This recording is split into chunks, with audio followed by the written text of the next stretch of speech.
Para saudara dan saudari yang Tuhan cintai, selamat pagi dan selamat bertemu lagi dalam renungan harian dari Paroki Santo Petrus dan Paulus Argapura, edisi hari Rabu, tanggal 29 November 2023, dalam masa biasa yang ke-34.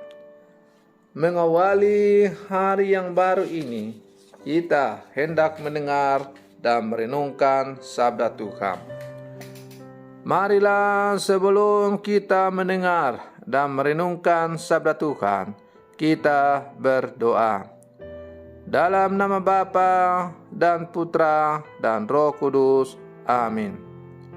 Allah Bapa kami yang Maha Kuasa, berkenanlah menjelaskan isi kitab suci dan perkenankanlah kami menyaksikan bahwa Engkau selalu menjaga dan melindungi kami, serta selalu menatang kami di tangan-Mu. Bersabdalah ya Tuhan, kami siap mendengarkan. Terpujilah Engkau Bapa, Putra dan Roh Kudus, kini dan sepanjang segala masa. Amin. Para saudara dan saudari yang Tuhan cintai, sabda Tuhan yang hendak kita dengar dan kita renungkan untuk mengawali hari yang baru ini diambil dari Injil Lukas pasal 21 ayat 12 sampai 19. Tuhan bersamamu. Inilah Injil suci menurut Lukas.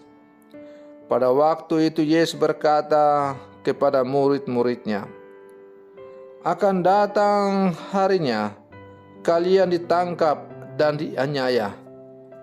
Karena namaku kalian akan diserahkan ke rumah-rumah ibadat, dimasukkan ke dalam penjara, dan dihadapkan kepada raja-raja dan para penguasa. Hal itu akan menjadi kesempatan bagimu untuk bersaksi. Sebab itu, tetap teguhlah di dalam hatimu. Jangan kalian memikirkan lebih dahulu pembelaanmu. Aku sendirilah yang akan memberi kalian kata-kata hikmat, sehingga kalian tak dapat ditentang atau dibantah lawan-lawanmu. Dan kalian akan diserahkan juga oleh orang tuamu, saudara-saudaramu, kaum keluargamu, dan sahabat-sahabatmu. Dan beberapa orang di antaramu akan dibunuh. Karena namaku kalian akan dibenci semua orang, tetapi tidak selai pun rambut kepalamu akan hilang. Kalau kalian tetap bertahan, kalian akan memperoleh hidupmu." Demikianlah sabda Tuhan. Para saudara dan saudari yang Tuhan cintai, mungkin banyak di antara kita yang selalu bertanya-tanya, mengapa kita seolah mendapatkan nasib sial ketika kita mengikuti Kristus? Banyak saudara-saudari kita sering dianiaya karena iman, bahkan mereka harus mendapat perlakuan tak menyenangkan dari saudara-saudara kita yang berkeyakinan lain. Mulai dari dilarang beribadah, dilarang membangun gereja, dan bahkan gereja dihancurkan. Ketika mereka sedang sembahyang, dibom, dan lain sebagainya. Dan hal itu kasat mata terjadi di depan mata kita, termasuk di negara kita yang katanya negara yang berdasarkan Pancasila, di mana sila pertamanya adalah ketuhanan yang Maha Esa. Dan konstitusi negara memang menjamin kebebasan beragama.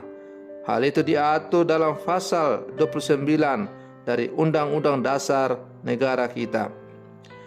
Tetapi faktanya kita harus akui dengan jujur bahwa di sejumlah tempat terutama di daerah-daerah di mana mayoritas hampir semuanya Muslim, seperti di Jawa, di Aceh, dan di sejumlah tempat lainnya. Orang-orang yang percaya kepada Kristus sering mengalami penganiayaan. Dilarang membangun gereja, ketika sedang beribadah dibubarkan.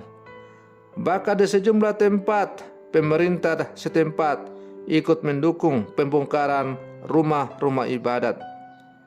Seakan-akan negara yang berdasarkan Pancasila dan mengakui adanya kebebasan negara, kebebasan beragama, tapi tidak berdaya menghadapi kelompok-kelompok intoleransi yang tumbuh subur di negara Pancasila ini. Para saudara dan saudari yang Tuhan cintai, dari beberapa kasus tersebut, kita pasti bertanya, di manakah Kristus, Sang Juru Selamat kita? Apakah Kristus tidak mau menolong kita sehingga Dia membiarkan kita dianiaya?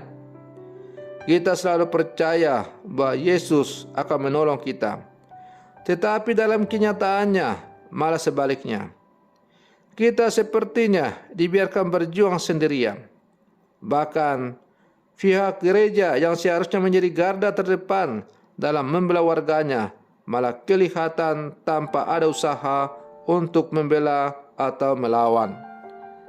Para saudara dan saudari yang Tuhan cintai, situasi seperti ini ternyata sudah dibuatkan oleh Yesus sendiri. Tetapi sebelum semuanya itu, kamu akan ditangkap dan dianiaya. Kamu akan diserahkan ke rumah-rumah ibadat dan penjara-penjara, dan kamu akan dihadapkan kepada raja-raja dan penguasa-penguasa oleh karena namaku. Yesus sendiri memang sudah mengatakan bahwa kita akan menderita sebagai pengikutnya, dan hal itu dikatakan jauh sebelum kita mengalaminya. Tetapi ingat bahwa penderitaan kita tidak akan melebihi dari penderitaan Kristus. Kita memang harus menderita karena Kristus telah memikul salibnya. Sebab itulah jalan keselamatan bagi kita. Yesus sendiri telah mengatakan hal itu kepada kita. Bukan jalan kemewahan, bukan jalan kenikmatan yang ditawarkan Yesus kepada kita, melainkan jalan sengsara, jalan salib, dan jalan penderitaan, agar kita memperoleh hidup kekal. Tidak akan ada kebangkitan tanpa salib. Tidak akan ada hidup abadi tanpa jalan penderitaan. Tidak akan ada hari raya Paskah tanpa Jumat Agung. Yesus menjamin siapapun yang setia di jalan salib, jalan penderitaan yang dilandaskan pada pengorbanan, maka akan membawa kita pada kebahagiaan kekal di surga. Di balik salib tersembunyi rahmat kehidupan yang kekal. Sehabis hujan, pasti akan muncul pelangi yang sangat indah.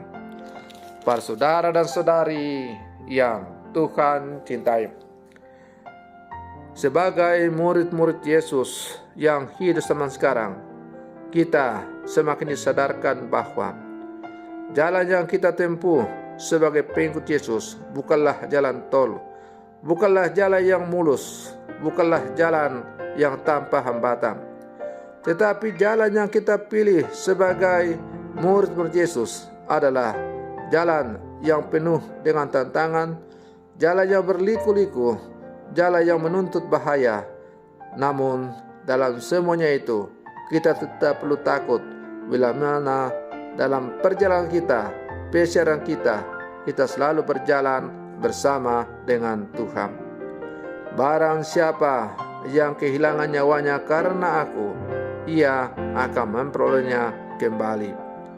Para saudara dan saudari yang Tuhan cintai, semoga perenungan saya untuk mengawali hari yang baru ini akan semakin menghantar kita untuk menjadi murid-murid Yesus yang sejati, yang hidup zaman sekarang, yang siap untuk memikul salib, lewat tugas dan panggilan kita masing-masing. Mari kita mewartakan Injil dengan penuh sukacita, walaupun ada banyak tantangan yang kita hadapi. Semoga permenungan saya untuk mengawali hari yang baru ini semakin menghantar kita menjadi murid-murid Yesus yang tangguh, yang hidup di zaman sekarang. Selamat pagi, Tuhan Yesus memberkati.